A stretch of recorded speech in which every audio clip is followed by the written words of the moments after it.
Bonjour à tous et bienvenue dans cette nouvelle vidéo qui traitera de la création d'un publi-postage sur Word en reliant tout ça à Excel. Mais tout d'abord et comme d'habitude, si vous souhaitez aller plus loin dans les explications, je vous invite à cliquer sur les liens de formation dans la description.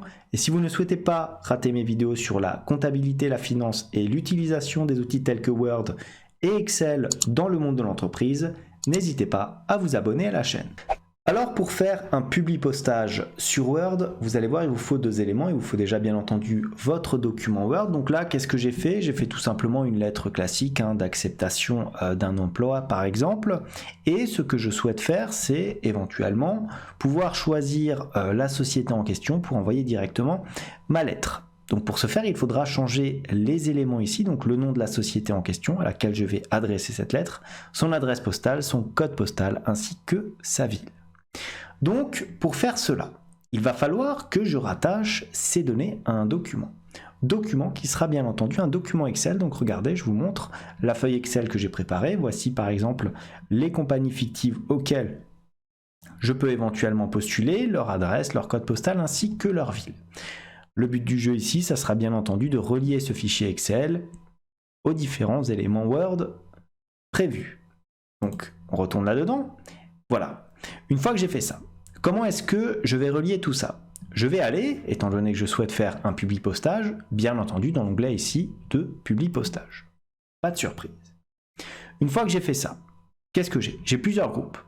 D'abord, le groupe ici créé, avec des enveloppes ou des étiquettes. Ensuite, j'ai démarré la fusion et le publi-postage. Avec quoi? Avec la possibilité de démarrer la fusion, sélectionner ensuite les destinataires, et une fois qu'on aura fait ça, on aura la possibilité de modifier la liste de destinataires.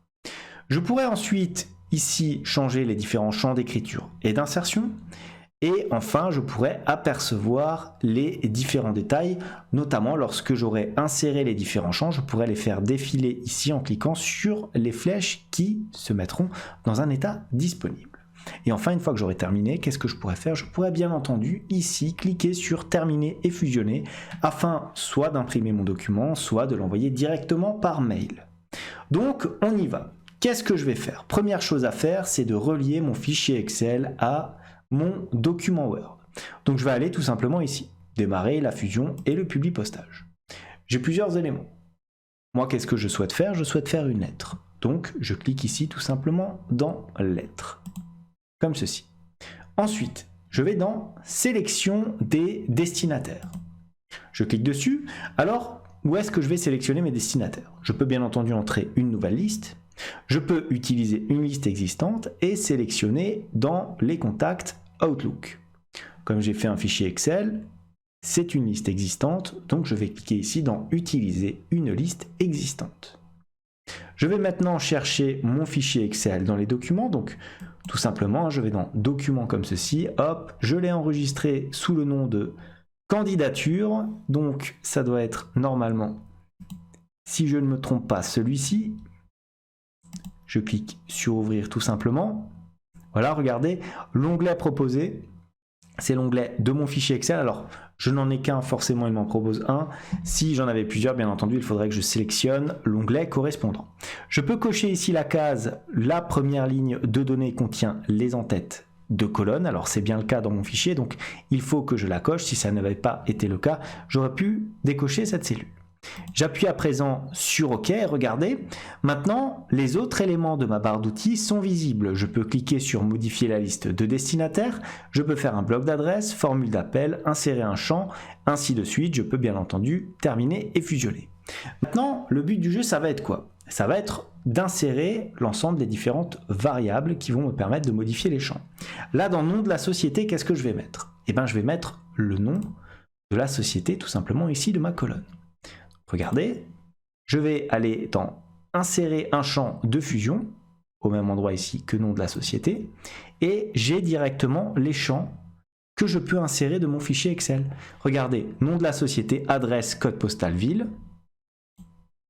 Nom de la société, adresse, code postal, ville. Donc là, il faudra tout simplement remplacer les champs. Donc, on va cliquer ici sur nom de la société. Regardez, entre guillemets, ça veut dire que nous avons bien intégré la variable en question. Donc, je peux enlever ce que j'avais écrit en toutes lettres avant. Pour l'adresse postale, pareil, je vais dans insérer un champ ici et je sélectionne bien entendu l'adresse, hop, comme ceci. Maintenant, le code postal, insérer un champ code postal, comme ceci, voilà. Je peux laisser la virgule et à la ville, je peux même mettre un petit espace, insérer un champ, j'insère le champ ville, je supprime comme ceci et j'ai inséré les différents éléments. Maintenant, qu'est-ce que je peux faire? Je peux éventuellement cliquer, regardez, sur aperçu des résultats. Et que se passe-t-il? Automatiquement, j'ai le champ qui apparaît là. On va rapidement vérifier. ABC Compagnie, 123 rue de la Paix, 75 000 Paris. ABC Compagnie, 123 rue de la Paix, 75 000 Paris. Maintenant, regardez, je peux bien entendu naviguer ici dans ma zone. Je peux rechercher un destinateur, rechercher des erreurs. Et je peux naviguer comme ceci, regardez, en faisant défiler l'ensemble des différents éléments de mon fichier, de ma petite base de données. Par exemple, le 7, PQRCO, 111 rue de Rivoli, PQRCO, 111 rue de Rivoli, 75 000 Paris. Alors bien entendu, c'est le 7. Pourquoi? Parce qu'il ne prend pas en compte ici mon en-tête. D'où l'intérêt de cocher cette case-là. Je retourne sur mon fichier Excel.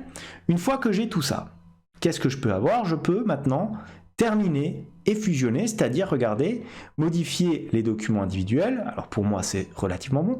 Imprimer les documents et éventuellement envoyer des courriers directement. Et là, qu'est-ce que j'ai? J'ai bien entendu, regardez, A qui s'affiche comme ceci.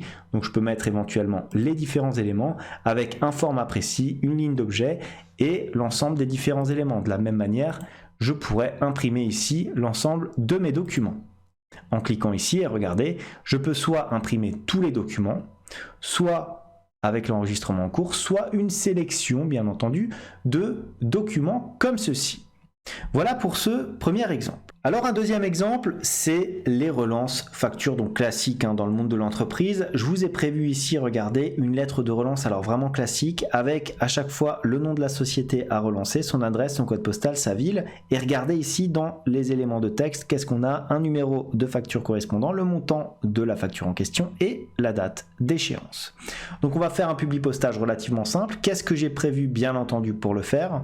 J'ai prévu ici un fichier Excel qui va donc me permettre d'insérer l'ensemble de mes éléments. Alors qu'est-ce que j'ai dans mon tableau? J'ai le numéro de facture, j'ai le nom de la société, l'adresse, le code postal, la ville, le montant à payer et bien entendu la date d'échéance. Alors c'est très pratique si vous avez déjà un fichier Excel spécifique aux relances clients à faire, donc vous pouvez l'adapter pour faire votre publi postage. Et donc on retourne ici dans mon fichier Word et je vais bien entendu comme tout à l'heure dans mon onglet de publi postage. Qu'est-ce que je fais? Là, on est encore sur un format lettre, donc je démarre ici, hop, sélectionne lettre, c'est bien entendu déjà le cas, et je vais sélectionner les destinataires, comme tout à l'heure. Je vais aller dans utiliser une liste existante, comme ceci, très simplement, et je vais chercher bien entendu mon fichier Excel correspondant. Là, c'est le fichier qui s'appelle relance. Ici, hop, j'appuie sur OK et on ouvre. Voilà, donc il me propose quoi? Il me propose bien entendu le premier onglet, donc l'onglet de relance facture. Je coche bien entendu cette case-là parce que j'ai bien les en-têtes sur mon fichier et j'appuie bien entendu sur OK. Les autres champs ici se libèrent. Et qu'est-ce que je fais? Je remplace très mécaniquement.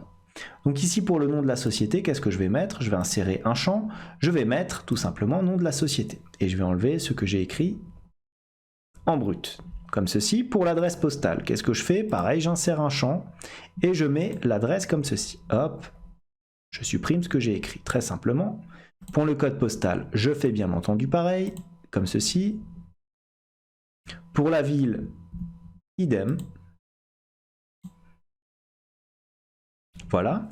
Et qu'est-ce que je peux faire? Eh bien, je vais me placer bien entendu dans mon corps de texte et regardez, je vais me placer ici à numéro de facture et j'insère quoi? J'insère bien entendu ici mon champ numéro de facture en enlevant le texte en trop ici.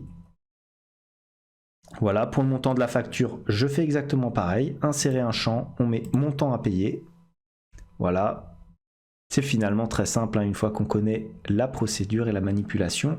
Enfin, la date d'échéance ici, insérer date d'échéance. Hop, je supprime tout ça. Voilà. Une fois que j'ai fait ça, qu'est-ce que je fais? Regardez. Alors, je vais aller dans Aperçu et normalement, ça va me mettre la ligne 1. Je clique ici. Donc, c'est ABC Compagnie, 123 rue de la Paix. On va aller dans le fichier Excel. ABC Compagnie, 123 rue de la Paix. Comme ceci. Donc, le 4-30-2023. Et là, on est bien le 4-30-2023, c'est-à-dire le 30 avril 2023. Et le montant à payer, c'est quoi? C'est 25 € et c'est la facture numéro 1. On va regarder si c'est bien ces éléments. Donc on a bien 25 € ici et le numéro de facture, c'est bien le numéro 1. Donc on peut retourner ici dans mon fichier Word et regardez, hein, si je me déplace comme ceci, j'ai les éléments qui s'actualisent de manière tout à fait automatique. Et dans ce cas-là, ce que vous pourriez éventuellement faire, c'est cliquer sur Terminer et fusionner et bien entendu cliquer ici sur Envoyer les courriers et bien entendu envoyer les courriers au bon destinataire. Voilà ce que j'avais à vous dire sur le Publipostage, manipulation finalement relativement basique. Comme d'habitude, si cette vidéo vous a plu, n'hésitez pas à la liker, à la commenter, à vous abonner à la chaîne si ça n'est pas encore fait. En tout cas, moi je vous dis merci et à bientôt pour une nouvelle vidéo.